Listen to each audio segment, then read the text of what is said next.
Hey everybody, and welcome back to Kerbal Space Program RP-0. Now, before we jump into the real bits of things that this episode is actually going to handle, we're going to touch on our last little round of testing from last week's live stream. Of course, all of this footage is from last week's live stream, as usual now. But we were still trying to test out some lifting body things at Mars. You may recognize this interplanetary biplane that we were just making some quick adjustments to, including making the control surfaces much larger, including some chutes for that ever-present just in case, and then of course getting these chutes set up.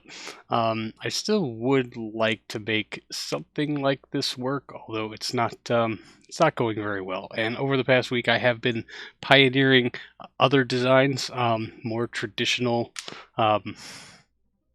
means of slowing down heavy things in Mars's very rarefied atmosphere to save fuel on landing costs while hopefully still being able to target these things. Anyway, I did want to take a quick simulation run with this thing out at Mars and see if any of the changes we made would have a drastic effect versus our last very failed attempt at testing, which resulted in hitting the surface at almost 2.5 kilometers per second. So we will run our simulation out at Mars, fire our deorbit burn, and then of course get ourselves oriented into position for our glide slope into the Mars atmosphere, where hopefully we can slow down a whole lot and still have enough control authority to pitch ourselves over, which will help ullage those engines and allow them to fire and take care of final descent, or final braking and descent. Now, while this design has proved to be aerodynamically stable in Mars atmosphere, we did add some of these advanced canards up near the very tip engine nacelle fuel tank thingy, as well as increasing our thruster count. And we're also going to take some time to try to balance out some of the fuel load and keep as much fuel towards the aft of the spacecraft as we can, which is made a little difficult because the entire aft section is cargo bays. Like the most rearwardly things we have are all cargo bays. The engine nacelles, of course, and then the cargo. And being able to transport cargo is an absolute requirement of this vehicle. So, not like we can make too much of a change. Anyway, I did put fuel tanks in all of the wing pieces also, and have that fuel locked closed. So that's about as much ballast as we're going to be able to squeeze out of it, at least for this initial design. We'll see how well that helps us out. Now, as we're coming into Mars' atmosphere proper, I mean, it's all very rarefied, but we are holding very stable. There is some input from the thrusters, which I did notice in this live stream have been completely misaligned on that aft section this entire time. So, not that it's really helping our cause or hurting it, but it's a thing. And it's glaringly obvious now that I see it, and I feel bad that I did not fix that sooner. I'm lazy and I should feel bad. Yeah, you can see just how off axis that are, and those are, and that's kind of why we're having some of these yaw related issues as far as keeping our nose where we would like it to be. Now, as soon as we get crossed to about the 30 to 40 kilometer mark actual, it becomes increasingly difficult to keep the nose pitched up to something appropriate.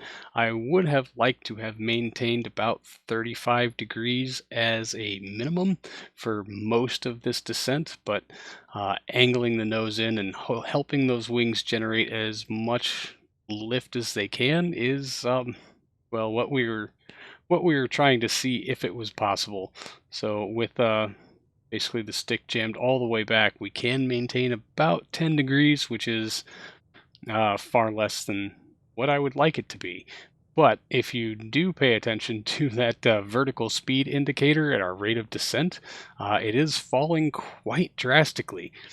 We are actually generating a significant amount of lift considering our tonnage, but at this speed, should be the huge caveat here. You do have to go insanely fast through Mars's atmosphere to generate any real lift on wing surfaces. Now, this thing was never meant to like fly in the traditional sense that we know it. The wing surfaces were basically there to help take load off the fuel for final descent and landing. And we've actually generated enough lift to start climbing again. So, by all technical definitions, we are flying at Mars, on just wings. We have generated lift. Yes, we had to go 3 kilometers per second to do it, but it's a thing, and it happened. And so the added control surface did kind of prove itself out, and if we keep our nose into the wind, we can actually quite technically fly on Mars. Now, it's not at the altitudes I would have liked to have seen that much lift generated. It would have been even better if we could have kicked those numbers up at, like 10 to 20 kilometers altitude instead of like 30 something or 25 something, which I think is what our radar actual altitude is. If we'd done that a little lower and been able to utilize that upward motion to pitch our nose over, we might have been able to execute a successful landing on this run. However, we did not.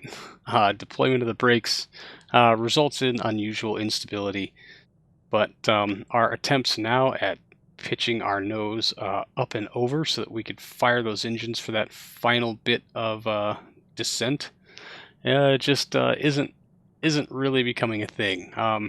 The cool thing about being aerodynamically stable, even in such a rarefied atmosphere, is it's really hard to put yourself at an angle of attack that is horrendously unstable. But because we are generating enough drag and deceleration moving through the atmosphere, we can't push the fuel down into the engines, which means we can't even rely on our gimbaling to kick us down and over and start a deceleration run in earnest, which is, well, needless to say, very, very problematic, because there isn't a single landing gear in the world that's going to tolerate hitting the dirt at these kinds of speeds, even if it was a within tolerance vertical speed descent rate. So it's spaceplane thing isn't looking to be the best idea, and frantic efforts to try to pitch this thing over and get those engines lit are proving quite fruitless. Even just, hey, let's try it and go ahead and kick those parachutes out doesn't really do anything except tear the parachutes right off. Anyway, here's old me starting to get a mega slowdown. Oh yeah, we're decelerating pretty well. Now we're decelerating really well. At least it wasn't Olympus Mons. Fair assessment. It's not the fall it killed. Whoop whoop, pull up. Alright, open mine at 1,000. Yeah, I'll say about 1 kilometer per second is the safety zone, so I'm kind of at double that. So let's we do something else. Very much needed a break from some of our Mars lander testing, so we will hop into some of our live in-progress non-simulated missions, the first of which being our Europa lander mission here in Jupiter orbit. It did make orbital insertion a few episodes ago. We have to make a plane change maneuver, and then we're going to put it into a parking orbit until we can shore up a few of our other things just to see. Really, like, we don't have a time constraint on this one. And speaking of time constraints, you'll notice that we have none money. Well, I think at this point in the stream I'd figured it out already, but we failed our Callisto lander contract. We ran past the time constraint on that mission. So unfortunately, we just took a 7 million Kerbuck hit, leaving us with almost next to nothing in the bank. This is not a huge problem for the space program, actually, at this point, going near bankrupt and failing a contract, because we have a huge stable of rockets that we can sell back for money. And also, every time we radio in science, we get paid because we took a strategy. Seeing as how we have one node left to unlock in the tech tree that has no parts in it. So everything is in the queue and being researched. It's just time for them to become unlocked. So generating science points is a very low priority for the space program going forward. So we basically traded in all of our collected science for money.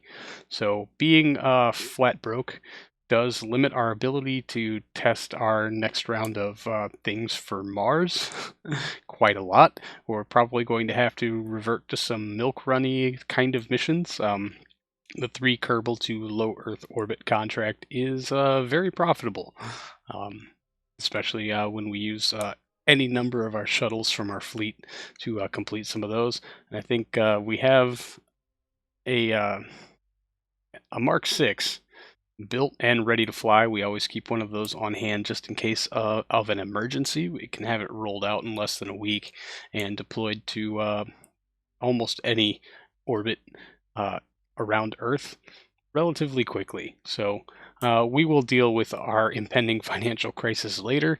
In the meantime, it's time to get to the main event, I guess, which is our Origami 4T, which is finally, after 10 years of being in flight game time, going to make its final pass around Saturn's moon of Titan and hopefully set itself up for a very nice aero capture orbital insertion maneuver, to which we can then rake in all the sciencey points and generate lots of money and fly a glider around Titan, which is just one of these things that I've always wanted to try, and this mission has been in progress, I guess, in real world terms for more than a year now. So anybody who remembers the building, construction, and initial launch of this mission, thank you so much for sticking it out with me for all of this time while we finally get this mission staged and ready to deploy for its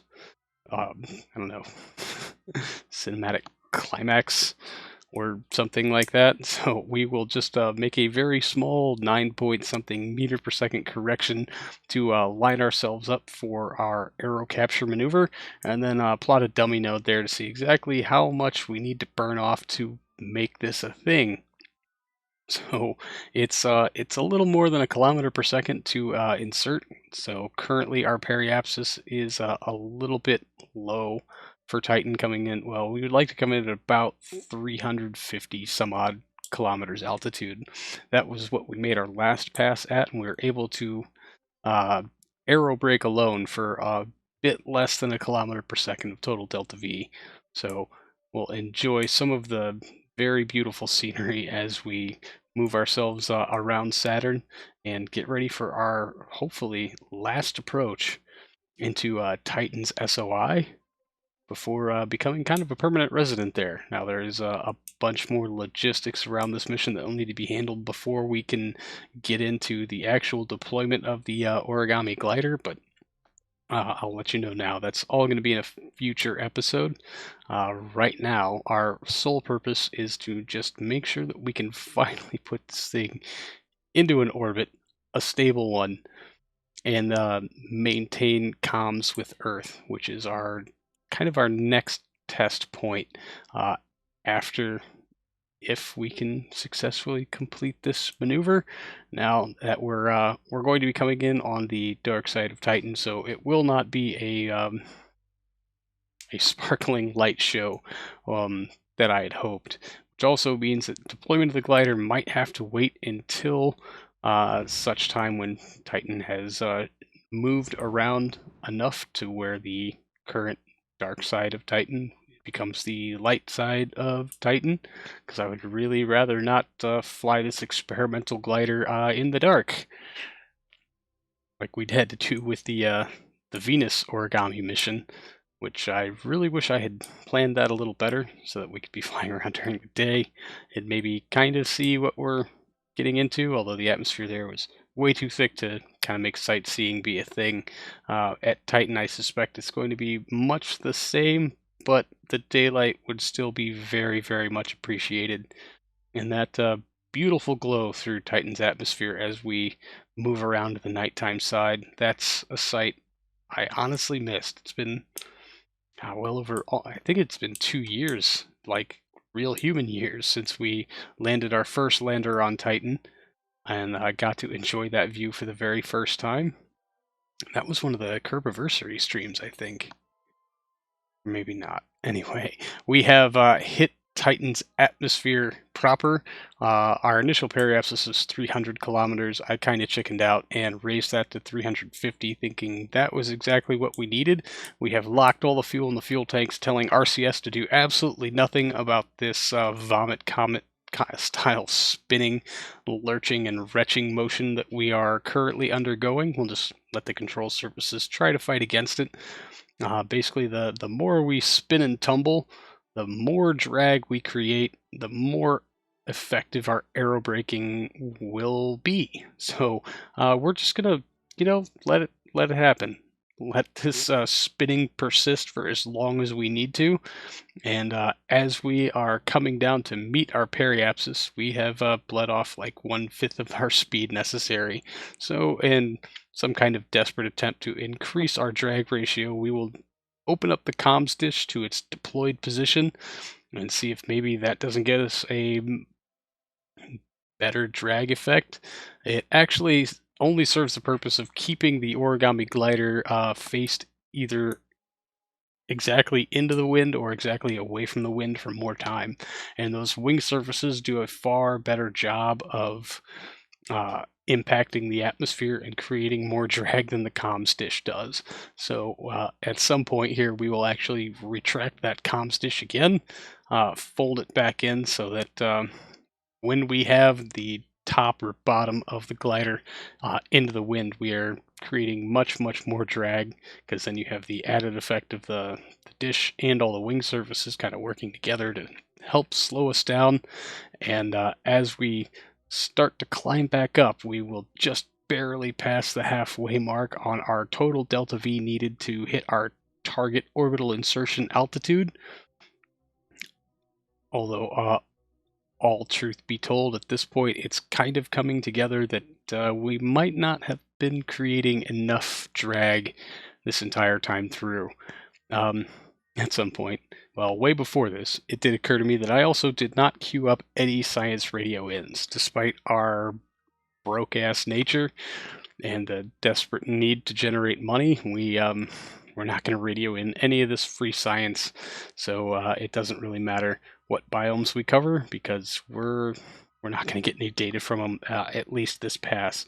There will be many more aero braking passes to lower our periapsis down just a little bit more.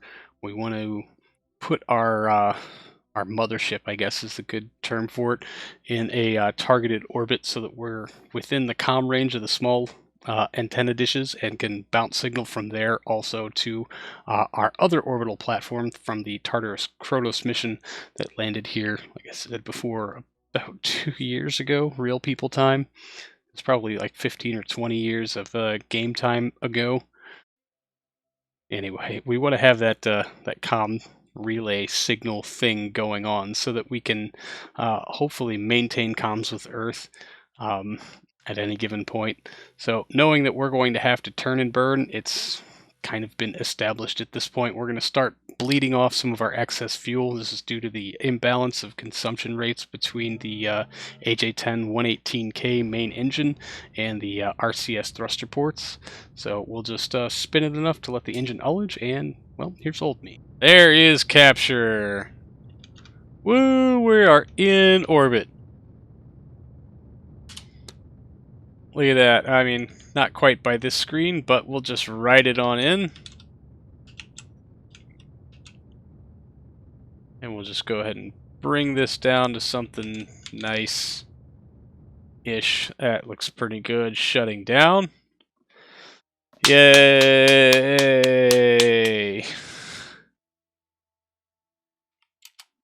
After the champagne bottles were decorked and many shots of bourbon were passed around, we had to go ahead and set up our node to go ahead and put this into a parking orbit.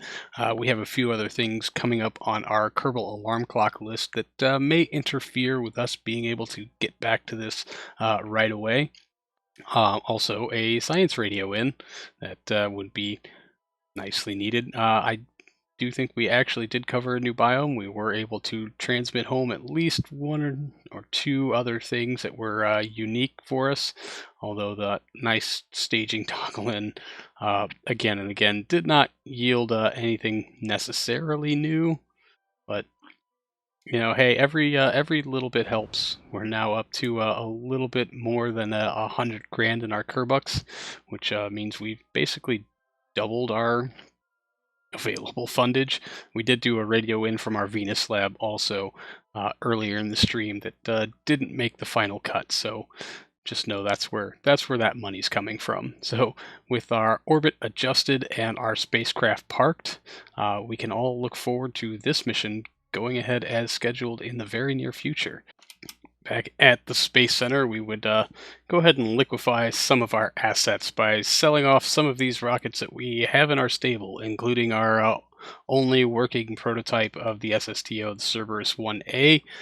We can rebuild it at any time, so don't feel sad. It might fly again, you never know. But just selling off a few of our lifters, we were able to push our fundage to above $1 million, which is kind of our operational costs for what I see in the going forward in the very near future. So that's going to do it for this episode, everyone. Thank you so much for hanging out. I really do appreciate it. And I will see all of you in the next one. So until then, see you later.